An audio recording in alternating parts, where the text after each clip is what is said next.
Three, two, one.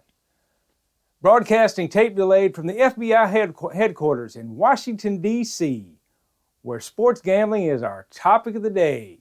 The Sports Economy Show is on. I'm Bill, and this is JP, and we're here to pump you up, folks. Like I said, today's show is all about sports gambling and getting busted by the FBI. Can you believe that would ever happen, JP? No, I just cannot believe it would happen again. Not again. Okay. Because nobody ever gambles. Nobody ever gambles. On sports. No. Nobody. All right, well, here's a question for you. As of right now, how many investigations do you think are underway by the FBI into sports gambling? I have no idea. I'll bet you it's more than two. Yes. Yes. So anyway, so last week, I don't know what day it was, there was this big to-do about NCAA players shaving points. Yeah, so I'm going to read a little bit about this, and then we're going to get into the this is just stupid. But hey, all right, so here we go. The indictment alleges that the fixers specifically targeted college players for whom the bribe payments would meaningfully supplement or exceed the student athlete's legitimate opportunities for name, image, and likeness compensation. So these gamblers went after the lower tier schools players because they knew they weren't making the big bucks. So like, hey, we can get these guys a point shave. We can bet on these games. So I'm going to read you something about one of the games they fixed and how ignorant this is. Oh, we're never going to get caught. On or about February 17th, 2024. Yeah. 2 years ago now. Nichols State played against McNeese State in an NCAA basketball game. Do you know where any of those two colleges are actually located? I actually know the schools. I have no idea. Yes. Everybody's probably heard of these schools. Yeah. Okay. Only because of the NCAA tournament. Yes. Okay. The game was at David R. Stouffer Gymnasium, high class, in Thibodaux, Louisiana. Is that where those schools are? Well, one of them is in Thibodaux, Louisiana. Didn't the New York Knicks have a coach named Thibodeau? They did. Yeah. Okay. All right. But I'll tell you right now, yeah. You could have, if I had a test, if somebody gave me multiple, where you get three chances, it's either answer A, B, or C. Yeah. I would tell you right now. I would have never known. I didn't know. I had no idea. If I got it right, it was because I guessed it. My answer for any college whatsoever is Indiana. Whatever it is, if the college is in Indiana, I knew it's got to be. Like Creighton. Creighton's in Indiana. I thought it was in Nebraska at one time. Wait, in Indiana? I believe so, yes. Anyway, y'all folks out there can fact check me and tell me I'm wrong. I don't care. No, I don't care. I have no idea.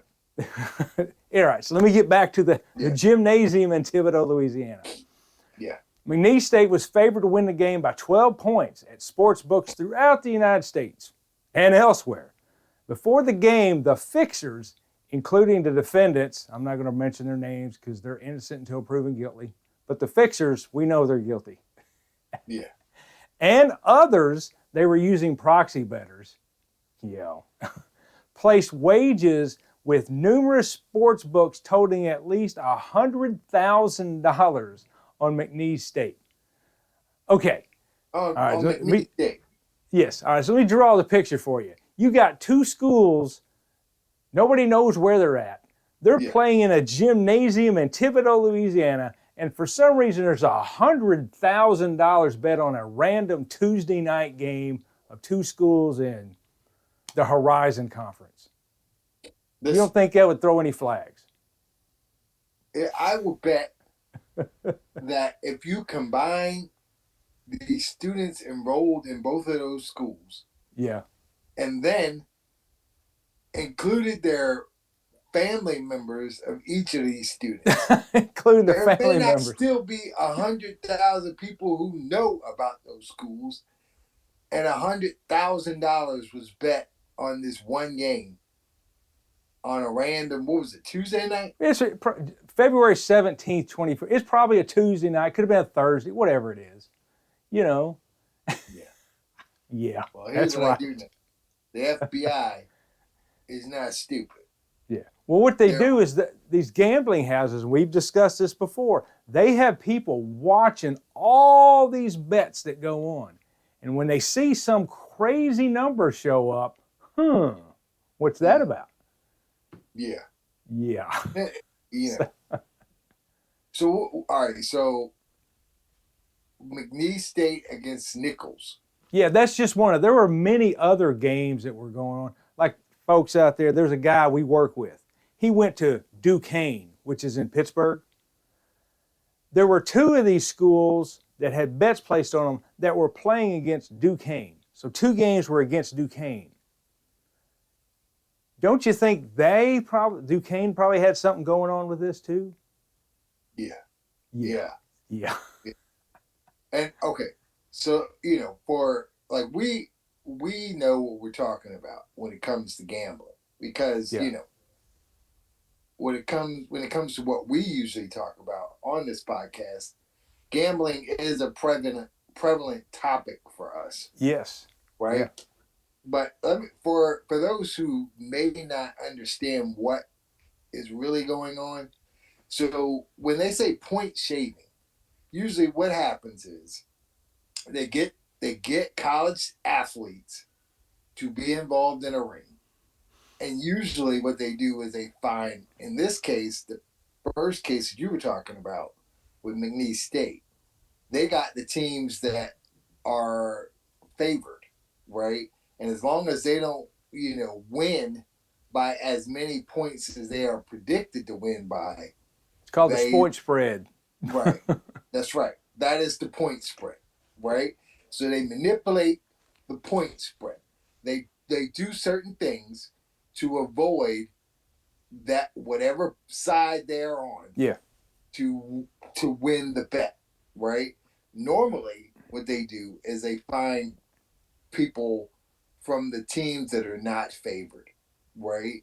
Because in that way, if they get worked, nobody ever says anything. So the bet goes against the teams that suck, right? So if you have a line that is, 18 points in basketball, that's a huge line. Yeah. But if you have somebody on the team that's supposed to get beat, messing things up, that 18 points is pretty easy to reach. Yeah. And that's why they do it. Because nobody ever pays attention to the team that's supposed to get beat the hell down. Yeah, right? If they lose by 21, nobody cares. Hey, they lost by 21. They suck. Yeah. Right. So that's what they usually do.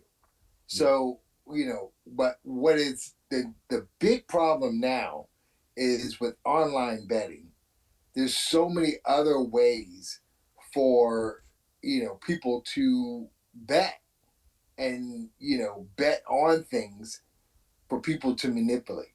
It's like we had an earlier podcast a few months ago with Emmanuel Classe throwing out the first pitch, and there were a number of bets based on what would the first pitch be for Emmanuel Classe. Now, why DraftKings would have some kind of prop bet like that on that specific player, I have no idea. But they did. Yeah. So there was a lot of bets on it, and eventually he got busted for it, right?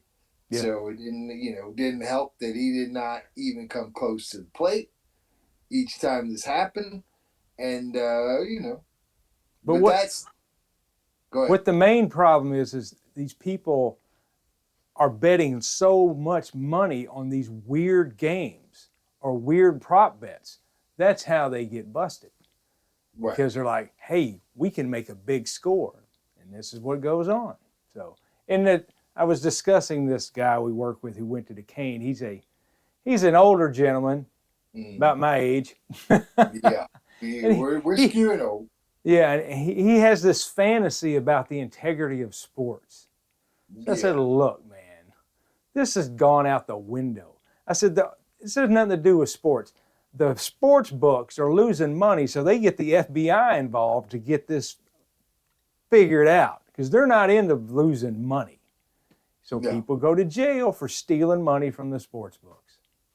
Don't Yeah. mess with the money. And look, and they also, uh, I've always said this, but as I think about it, as I'm about to say this, it's still a major, major money maker. It's like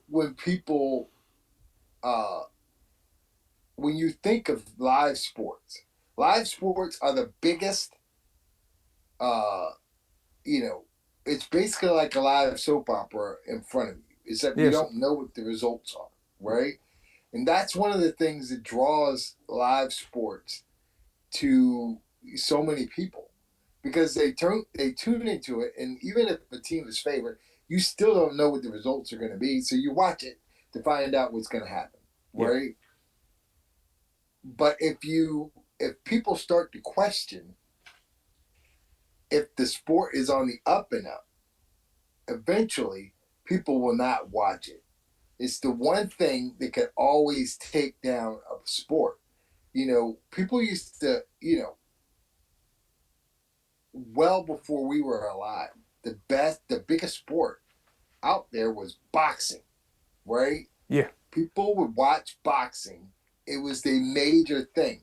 By yeah. the time you and I became kids and teenagers, it really started to get to a point where it was only the top people that people That, wanted to watch. that drew. People, And right? boxing has always been known, or at least thought That's of, right. as rigged.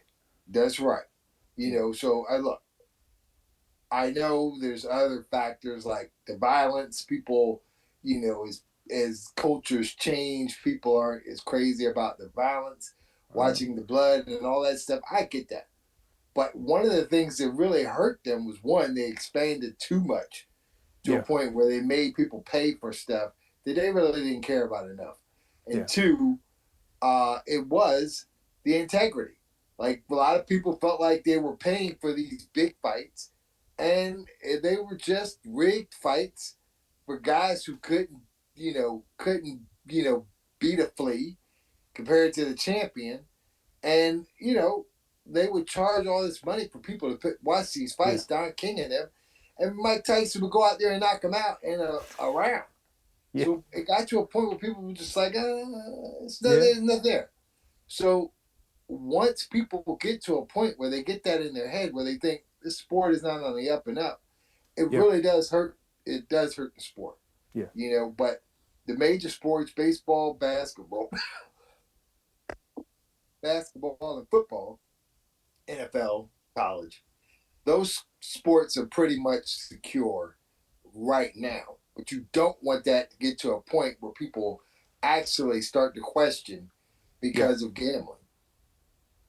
Well, you talk about violent sports. UFC is a big deal. Yes, it is. Yeah, that's a violent sport. That is It much really more is. violent than boxing. Yes, it is. You know, So anyway, but so they people don't have still like watching it. What now? but they don't have the ratings that boxing used to No, have. no. It's more like a niche. You Yeah, know, they do have a following and they do get good ratings for these yeah, times. yeah. But boxing back when we were, when we were Boxing in the kids, '60s and '70s and most of the '80s was yeah, a big deal. yes, people's grandmothers would talk about boxing events when they Yeah, were big. They knew the fighters. It was a big thing. Where now I'm a sports fan. I yeah. don't know who the heavyweight champ is in boxing. Do you? No, listen, you got to hear. I got a great story for you, folks. Yeah. This is great. Oh, okay. I can't remember his name. His name escapes me. Anyway, he used to smoke a cigar all the time. Um, he Boxing? wrote. No, he was a promoter, writer about boxing, Mm, and he was talking one day. This was in the early 2000s. yeah. He said, "I could get 3 champions in boxing right now to walk down the street and not one person would know who they are. Bert Sugar Yeah, that's said right. that. Yeah, He that's said right. nobody would have any idea who any of these guys are. That's Nope. how far boxing has fell off the map. Yep. You know. And but one of the big things was the integrity of the sport. Yeah. And it really did get to a point where it turns people off. It's the last thing any sport wants, and it really does hurt the sport. Now, I know there's people who will still love the sport, and Yeah. probably if they saw this, they would be like, "This idiot doesn't know what he's talking about." But it just is my personal opinion. It is a factor, Yeah. and and look, the NFL is king right now. But I'm gonna tell you right now, the thing that could take down a sport or Betting scandals. start the put the crack in the dam is a betting scandal. Well, I'll tell you right now, this is where it's come. This thing here that where we started out with about these college players shaving points, way back when, this would be all the news. Nobody even really talked about it. You didn't hear anything about it at all, really? No. Yeah, some more players are shaving points. And the more it gets this way, the more people are like, who knows how it's rigged? Because I'm a jaded individual. Yeah. When I look at a game now, my first thing goes through my mind is how they working the point spread. Yeah. Who's trying to get over? That's just me. Yeah, you are. You are. But look, I will tell you why it didn't go. It has not been such a big story, and that's because betting has become mainstay. Yeah. Right? Do you remember when we were teenagers? Yes, I remember. Like, I didn't know you when I was a teenager, but no, we didn't know each other then. But betting was like, oh ho ho, you don't even associate betting with any sport, anything. Yep. You didn't even put them in the same sentence. Yeah. Right? You had to go hunting to find somebody who would take bets. That's right. Like, well, I know a guy who hangs out the back of the bar in the alley. He'll take some bets, stuff like that. Now, I'm going to put up a little clip of a video to start this. The winning field goal of the Broncos-Buffalo game. When the guy gets ready to kick the ball, you know what's on the big video screen behind the goalpost, JP? BetMGM. That's right. That's right. It is mainstay. Yes, it is. Everywhere. And like you and I have had this discussion before. The NFL is in bed with it. You just said. What was it? BetMGM? BetMGM. So they're all involved and they're partnered with DraftKings. Yeah. And it's all about the money now, right? So gambling, you would never think gambling would be anywhere associated with any sport. Now, they are the biggest commercial client for the sports, So, like, in our lifetime, you and I have talked about this, in our lifetime. This is good. Y'all got to listen to this, folks. This is the third biggest sponsor for sports, right? Yeah. So before we were alive, it was the tobacco companies, right? Cigarettes. All advertisements had tobacco. Athletes would promote it, right? Yeah. Athletes would be smoking the cigarettes at halftime, right? In the locker room, yeah. Right, in the locker room, right? Yep.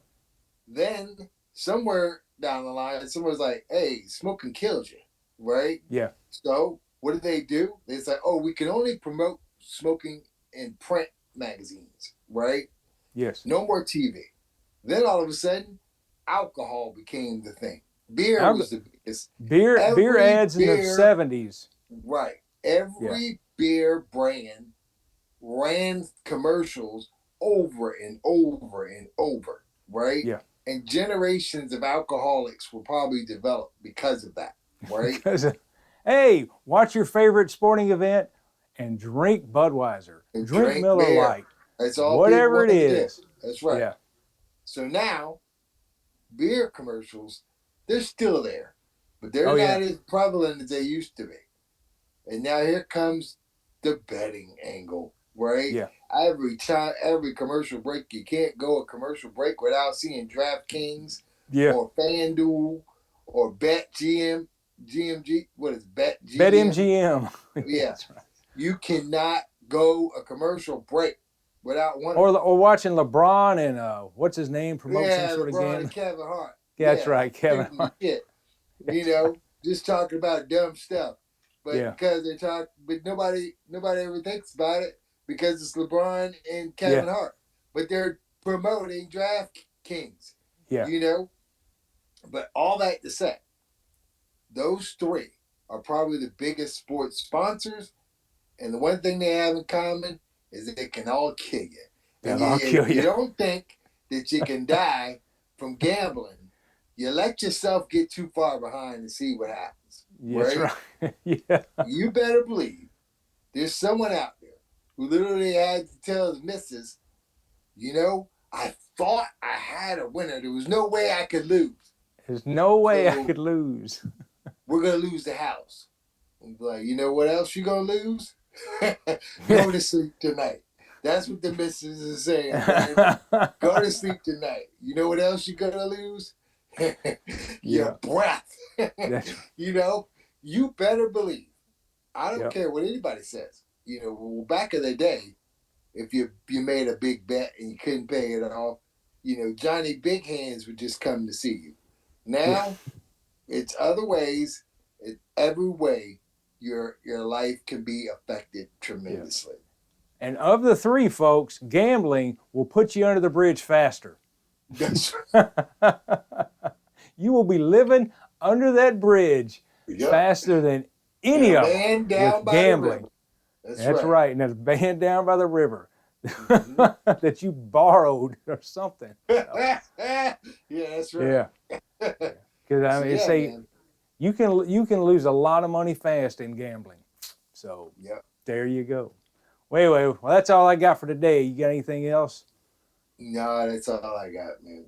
So anyway, folks, remember, anytime you tune into a sporting event, just think, what's this point spread? That's what Bill does every single game. What I do because I'm jaded. If you could only see Bill on the outside, every time he comes in there, I know he's seen something. He's seen something. He's like, I don't trust it. Well, for example, I went into your office the other day and I said, did you see what was behind the goalpost when they kicked the winning field goal? He's even a Broncos fan, and he didn't see it. I did. Broncos fan. Well, you got a thing hanging up there. It doesn't matter. But that's the missus, man. Anyway, but that's what I noticed. I didn't care about the winning field goal. I noticed the BetMGM ad. You did. You did. Yeah. That's always churning, man. Always churning. All right, folks. Well, be sure and tune in to next week's show because we're going to have something wonderfully fabulous for you. And we would appreciate if you'd like and subscribe because we're trying to reach the gazillion dollar level. So like I said before, just so we can have a gazillion dollars and buy JP a bigger Pittsburgh Steeler plaque back there. Oh, we're going to have to do a show when the Steelers how to hire a head coach about that. That's a little bit off topic, but we'll talk about that one. What do you say? That sounds good. All right. So for JP, I'm Bill. So long, everybody.